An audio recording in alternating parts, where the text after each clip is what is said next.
الرحمن الرحیم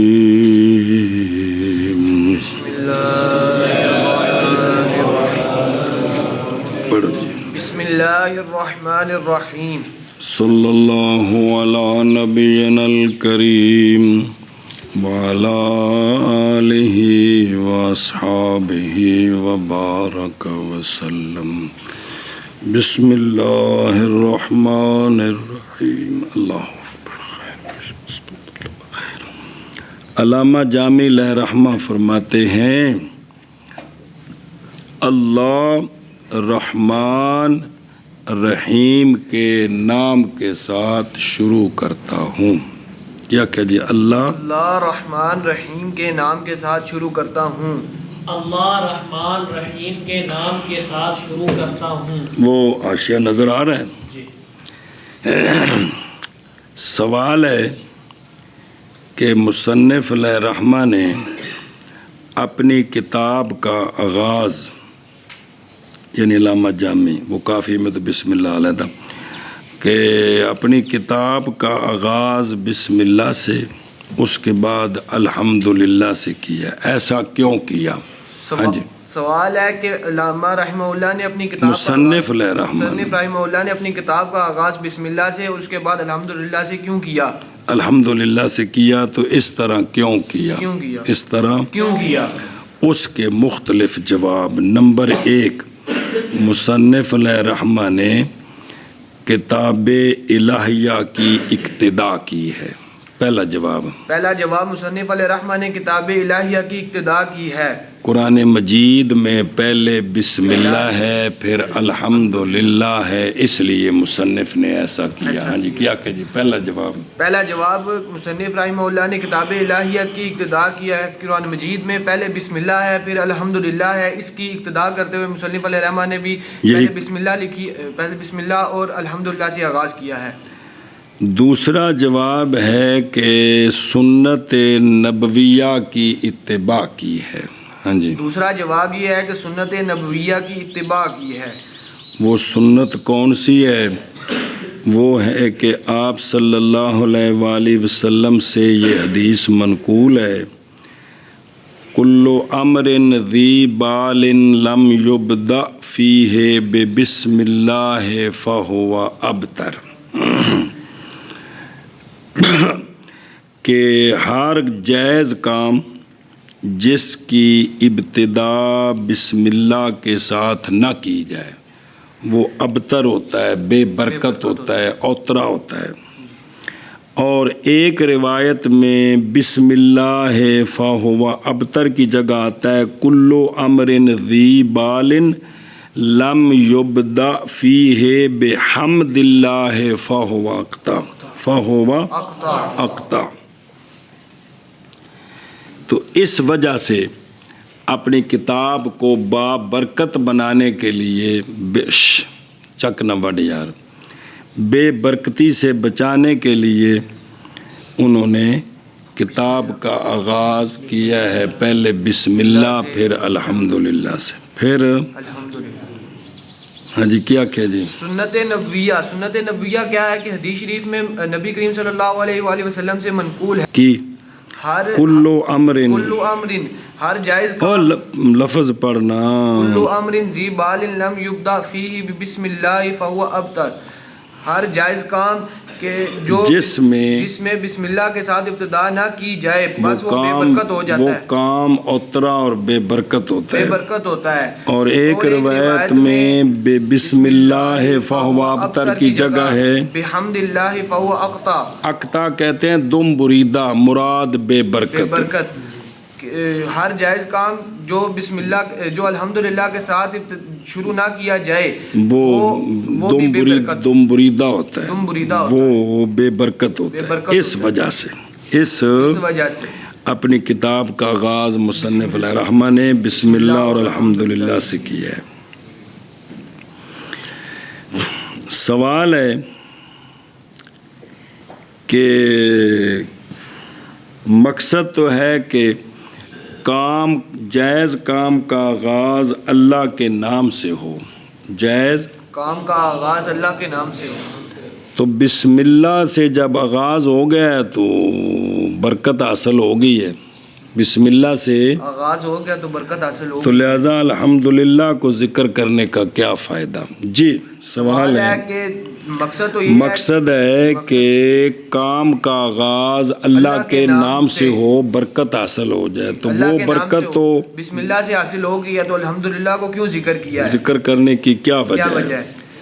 تو اس کا جواب یہ ہے کہ اگرچہ تسمیہ کے اندر تحمید والا معنی پایا جاتا ہے، کیونکہ اللہ کی حمد کیا ہے؟ اللہ کی تعریف، تو بسم اللہ میں اس میں جلالت ہے، رحمان ہے، رحیم ہے، یہ اللہ کی تعریف ہے، یہ معنی موجود ہے، لیکن شارع کے نزدیک یہ بات معتبر نہیں ہے، وہ یہ ہے کہ بسم اللہ علیحدہ ہو، الحمدللہ علیحدہ ہو، وگرنہ جو حمد والی حدیث ہے وہ اس کا پھر کوئی فائدہ نہیں رہے گا، اس کا کوئی فائدہ نہیں رہے گا۔ جی ہاں جی کیا کہ جی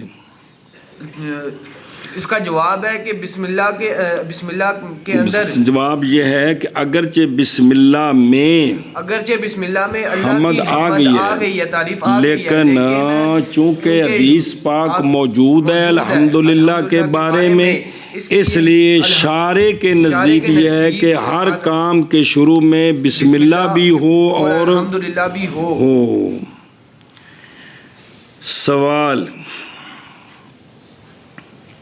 سوال یہ ہے کہ دونوں حدیثوں میں یہ ہے کہ جس کام کا آغاز بسم اللہ کے بغیر شروع کریں وہ بھی بے برکت ہے، دوسرا ہے جس کام کا آغاز الحمدللہ کے بغیر شروع کریں وہ بھی بے برکت ہے۔ تو ابتدا جزئی حقیقی ہے، ابتدا بھئی کوئی بھی کام مڈو شروع کریے تو مڈو جڑا ہونا ہے ایک شے ہونی، دو تو نہیں ہونی ہے، یہ جزئی حقیقی ہے۔ تو اگر بسم اللہ سے آغاز کرتے ہیں تو اب الحمدللہ والی حدیث پر عمل نہیں ہو سکتا، چونکہ آغاز تو ہو گیا، ابتدا ہو گئی، اور اگر الحمدللہ پہلے پڑھیں یا لکھیں تو اب بسم اللہ والی حدیث پر عمل نہیں ہو سکتا، تو دونوں حدیثوں پر عمل کی کیا صورت ہے؟ جی سوال ہے کہ ابتدا جزئی حقیقی ہے، ابتدا جزئی حقیقی ہے، دونوں حدیثوں میں ذکر ہے کہ کام کی ابتدا بسم اللہ سے ہو، الحمدللہ یا نہیں واللہ دے بندیا۔ ایک حدیث ہے کہ بسم اللہ سے ابتدا ہو، دوسری حدیث ہے الحمدللہ سے، تو دونوں سے ابتدا بیک وقت نہیں ہو سکتی، اس لیے کہ ابتدا جزئی حقیقی ہے۔ تو جزئی حقیقی جو ہوتی ہے وہ تو ایک شے ہوتی ہے، دو تو نہیں ہوتی۔ اگر بسم اللہ سے ابتدا کرتے ہیں تو الحمدللہ والی حدیث پر عمل نہیں ہو سکتا، اور اگر الحمدللہ والی حدیث پر عمل کرتے ہیں تو بسم اللہ والی حدیث پر عمل نہیں ہو سکتا۔ تو اس کا جواب دیا ہے کہ ایک ہوتی ہے ابتدا حقیقی، کیا ہوتی ہے؟ ابتدا حقیقی۔ ایک ہوتی ہے ابتدا اضافی، ایک ہوتی ہے ابتدا عرفی، کیا کہ ایک ہوتی ہے ابتدا حقیقی، ایک ہوتی ہے ابتدا اضافی، اور ایک ہوتی ہے ابتدا عرفی۔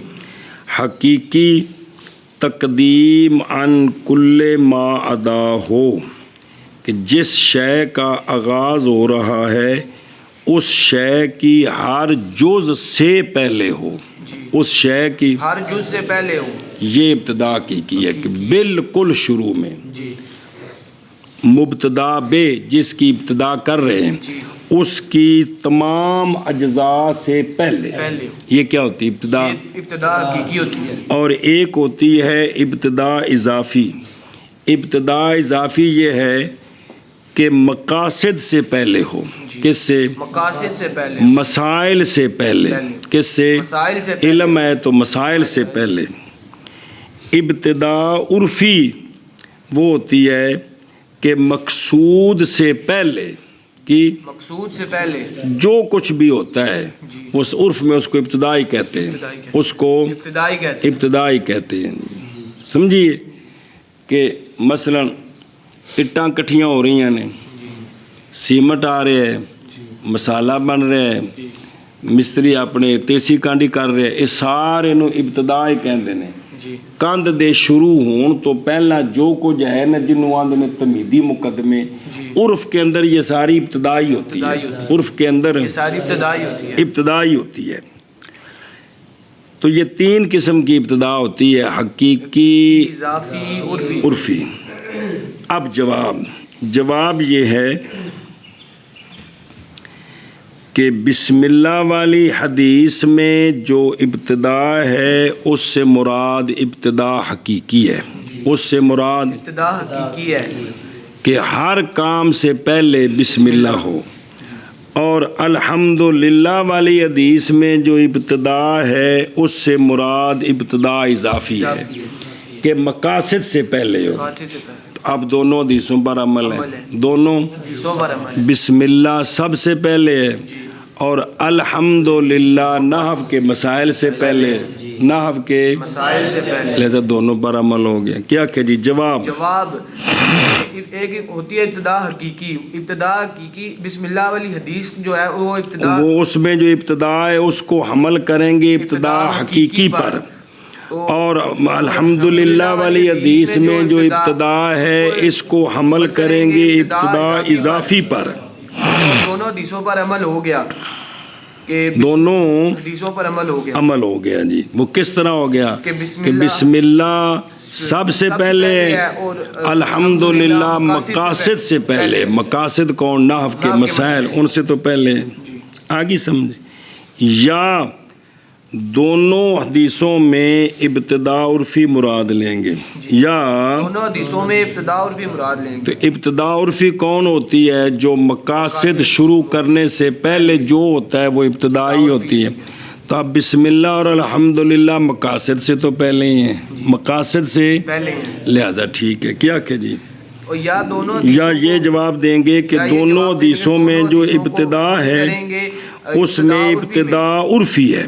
تو ابتدا عرفی وہ ہوتی ہے جو مقاصد سے پہلے، تو بسم اللہ اور الحمدللہ جو ہے یہ مقاصد سے تو پہلے، مقاصد سے پہلے ہیں۔ آگے سمجھ، یا یہ کہا ہے کہ ایک ہوتی ہے ابتدا قلبی، ایک ہوتی ہے ابتدا لسانی، ایک ہوتی ہے ابتدا قلبی اور ایک ہوتی ہے ابتدا لسانی۔ تو جو ہے نا بسم اللہ والی جو حدیث ہے اس کو قلبی پر عمل کریں تو وہ دل میں پہلے، اور الحمدللہ والی حدیث کو لسانی پر عمل کریں تو وہ زبان سے بعد میں، یا اس کا عکس کر دیں، یا اس کا عکس کر دیں۔ اسی طرح کتابت کا معنی بھی ہو سکتا ہے جی۔ اچھا جی، یہ تو تھا سوال جواب کہ بسم اللہ سے کتاب کا آغاز کیوں کیا، اور بعد میں الحمدللہ اس کی وجہ بھی آ گئی۔ بسم اللہ میں اللہ تعالیٰ کا ذاتی نام ہے اسم جلالت۔ کون؟ توجہ، اس میں 20 قول ہیں، اس میں 20 قول ہیں، شرح تہذیب دے خطبے میں پھر یہ گل آ رہی ہے۔ بعض نے کہا ہے کہ یہ پاک نام اپنے اصل پر ہے، یہ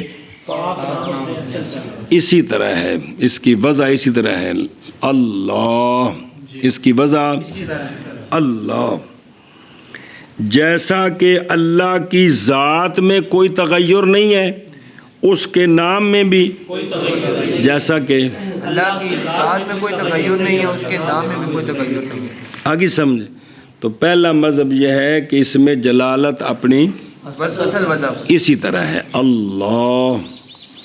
یہ مذہب ہے امام اعظم ابو حنیفہ رحمہ اللہ کا اور صاحب قاموس کا، سنیجے، اور بہت سارے لوگ ہیں ان کے ساتھ۔ یہ پہلا مذہب ہے۔ یہ مذہب ہے کن کا؟ امام ابو حنیفہ رحمہ اللہ، امام اعظم ابو حنیفہ رحمہ اللہ کا اور صاحب قاموس کا، کہ یہ اپنے اصل پر ہے۔ کون؟ اس میں جلالت، یہ اپنے۔ بعض کے نزدیک یہ ہے، توجہ کرے، بعض کے نزدیک اس کی اصل ہے الہن. کیا ہے؟ الہن کا معنی ہے مطلق معبود. الہن کا معنی ہے مطلق مطلق معبود. پھر حمزے کو حذف کیا، حمزے کے عوض حرف تعریف لائے، اللہ ہو پھر اللہ ہو. پھر یعنی یہ بعض کا مذہب ہے. پھر بنایا گیا یہ علم ایسی ذات کے لیے جو سارے کمالات کی جامع ہے. جو سارے کمالات کی جامع ہے. مصنف سے مراد صاحب کافیہ ان کا مختار بھی یہی ہے. سنیں جی. بعض کا یہ ذام ہے کہ اسم جلالت جو ہے نا یہ اسم جنس ہے. اسم جلالت جنس ہے. مثلا الہن پھر الف لام داخل کیا، اسم جنس ہے. اس کی وضع ہے ایک مفہوم کلی کے لیے. اس کی وضع ہے مفہوم کلی. وہ مفہوم کلی کون ہے؟ ذات واجب الوجود مستحق للعبودیت. اے مفہوم کلی کیڑا؟ ذات واجب الوجود مستحق للعبودیت. کیڑا مفہوم کلی؟ ذات واجب الوجود مستحق للعبودیت.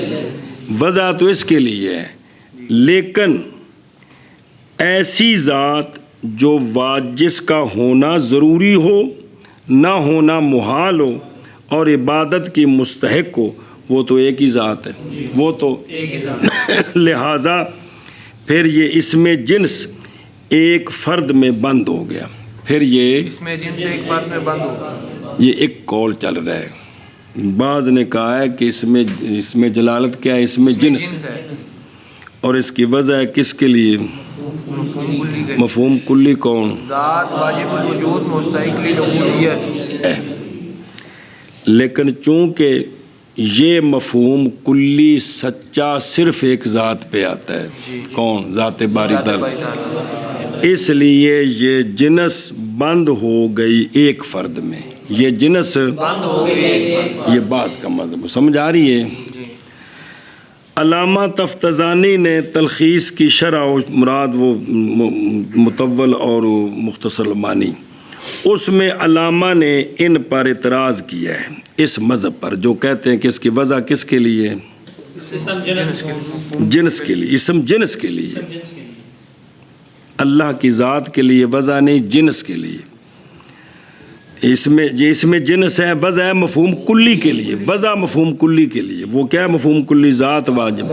اور یہ مفہوم کلی سچا صرف ایک ذات پر آتا ہے، اس لیے یہ اس میں جنس ایک ذات میں بند ہو گیا. اس پر علامہ نے سوال کیا ہے، توجہ کرے جی. وہ یہ ہے کہ اگر اسی طرح بات ہو جس طرح تم یہ ذام کرتے ہو تو پھر لا الہ الا اللہ کیا؟ لا الہ الا اللہ. یہ کلمہ توحید ہے. یہ کہ کائنات میں عبادت کا مستحق کوئی نہیں، صرف اللہ. کائنات میں عبادت کا مستحق کوئی بھی نہیں، صرف اللہ. یہ کلمہ توحید ہے. اس سے ایک الہ کا ثبوت ہے. اس کلمے سے ایک الہ کا ثبوت، بے معبود صرف ایک ذات ہے. یہ کلمہ توحید ہے. اب اگر اسم جلالت کی وضع ہو کس کے لیے؟ مفہوم کلی کے لیے. کس کے لیے؟ تو مفہوم من حیث ہوا وہ تو کثرت کا اعتماد رکھتا ہے. مفہوم کلی اگرچہ خارج میں ایک فرد میں بند ہو جائے، لیکن مفہوم من حیث المفہوم، مفہوم کس کا اعتماد رکھتا ہے؟ کثرت کا اعتماد رکھتا ہے. تو اب پھر نعوذ باللہ یہ لا الہ الا اللہ کلمہ تو اتنا بن سکا چونکہ الا اللہ میں اس میں جلالت جو ہے وہ اصل وضع کے اعتبار سے جب کثرت کا اعتماد رکھے گا تو توحید تو ثابت نہ ہوئے گی. توحید اس لیے یہ قول کرنا کہ یہ اس میں جنس ہے وضع مفہوم کلے کے لیے یہ ٹھیک نہیں ہے. ہاں جی کیا کہ جی علامہ علامہ تفتزانی نے ان پہ اعتراض کیا ہے جنہوں نے کہا ہے کہ اس میں جلالت یہ اس میں جنس ہے وضع مفہوم کلی کے لیے ہے، وہ یہ ہے کہ اگر بات اس طرح ہو جس طرح تم کہتے ہو تو پھر لا الہ الا اللہ یہ کلمہ توحید نہیں رہے گا، کیونکہ اس کا تو معنی یہ ہے کہ معبود صرف ایک ہے، وہاں دوئی کا تصور کفر ہے۔ تو اگر اس کو اس میں جلالت کو کی وضع مانے مفہوم کلی کے لیے تو پھر اگرچہ ایک ذات میں وہ بند ہے لیکن مفہوم من حیث المفہوم تو کثرت کا اعتبار رکھتا ہے، لہذا توحید ثابت نہ ہوئی۔ آگے سمجھے؟ اور حالانکہ اس میں کوئی جھگڑا نہیں ہے کہ یہ جملہ کلمہ توحید ہے، یہ جملہ کلمہ توحید ہے ایک، اور دوسرا یہ جو ہے لا الہ، کیا تو جو کریں لا الہ بے نفی جو کی ہے، کس کی؟ جو نفی کی ہے، جو نفی کی ہے، کیا؟ کوئی نہیں، کوئی الہ نہیں۔ اس الہ سے مراد معبود بے حق مراد ہے، معبود بے حق مراد ہے، توجہ کرنا۔ تو اب یعنی کوئی معبود برحق نہیں مگر اللہ، اب یہ تو استثناء و شأن لفظی لازم آ گیا، یہ تو کیونکہ پہلے کہہ نہیں دیا کہ کوئی بھی معبود برحق نہیں ہے، سب کی تو نفی ہوگی، پھر اس سے استثناء کیا مگر اللہ۔ یا اس سے مراد مطلق معبود ہے، یا اس سے مراد خواہ حق ہو خواہ باطل ہو، تو اب یہ نفی جھوٹی ہے، اس لیے کہ کافروں کے معبودان باطلہ تو تھے کہ کوئی نہیں، اب بھی ہیں کافروں کے معبودان باطلہ، سمجھائیے جی۔ تو لہٰذا واجب ہے کہ الالہ بمعنی معبود بے حق ہو اور اللہ علم ہو فرد موجود من ہو کے لیے، اللہ مفہوم کلی کے لیے وضع نہ ہو، ذات واحدہ کا یہ علم ہو۔ سنیے اب معنی یہ ہوگا کہ عبودیت کا مستحق للعبودیت فی الوجود میں کوئی نہیں، یا لا موجود واجب، یا کوئی واجب موجود نہیں مگر ایک ذات جو خالق العالم ہے۔ تو لا الہ الا اللہ کلمہ توحید ہے، اگر اس کوئی وضع مانے مفہوم کلی کے لیے تو پھر یہ وام ہے کہ مفہوم میں حیث المفہوم تو کلی ہوتا ہے، تو پھر یہ کلمہ توحید کیسے ہوا؟ اس لیے امام صاحب کے مذہب کو اس مسئلے میں ترجیح دی گئی ہے کہ اس لفظ پاک میں تغیر بھی نہیں، اور اس کی وضع ہے ذات باری کے لیے، اس کی وضع ہے ذات باری، نہ یہ مشتق ہے اور نہ اس کی وضع مفہوم کلی کے لیے، نہ اس کی وضع۔ چلو جی منع کر دیں شروع نا، اللہ رحمان رحیم کے نام کے ساتھ شروع۔ ہاں جی، اللہ رحمان رحیم کے نام کے ساتھ شروع۔ کل انشاءاللہ۔